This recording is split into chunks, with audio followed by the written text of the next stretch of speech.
یوں بھی تو ہوتا ہے کہ اکثر دل کو لاکھ سمجھانے کے بعد اور بے شمار ضبط کرنے کے بعد بھی دل تھکنے لگتا ہے۔ یوں محسوس ہوتا ہے کہ جیسے اب کوئی راستہ باقی ہی نہیں رہا، جیسے سب ختم ہو گیا ہو، جیسے اب کچھ بدل ہی نہیں سکتا۔ شاید ہم تب تکلیف کی اس آخری حد پر ہوتے ہیں جہاں یا تو معجزوں کی بڑی شدت سے طلب ہوتی ہے یا پھر آخری سانس کے ٹوٹ جانے کا ڈر ہوتا ہے۔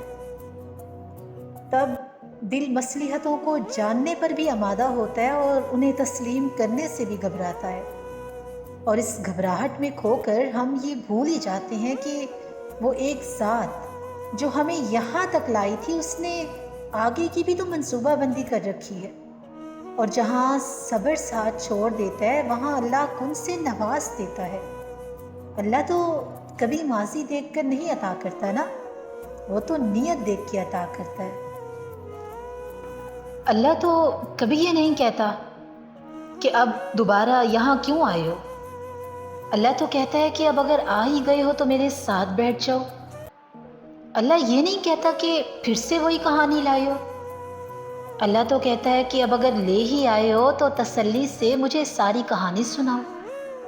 اللہ تمہیں کبھی یہ نہیں کہتا کہ تم تو میری سنتے ہی نہیں ہو تو میں تمہاری کیوں سنوں۔ اللہ تو کہتا ہے کہ اب اتنی مدت کے بعد جو دیدار کروایا ہے تو بس جو سنانا ہے سناتے چلے جاؤ۔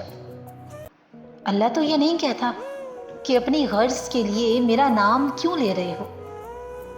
اللہ تو اتنا مہربان ہے کہ وہ کہتا ہے کہ اب اگر پکار ہی رہے ہو تو اپنی اس میٹھی آواز میں میرا نام دہراتے چلے جاؤ، اور اتنا دہراؤ کہ میری محبت کے پاس نہ کہنے کی گنجائش باقی نہ رہے۔ بس پھر وہ مان ہی جاتا ہے۔ پھر وقت کیا، حالات کیا، موسم کیا، اور دنیا کیا، اور نصیب کیا، سارا جہاں بدلتا ہے۔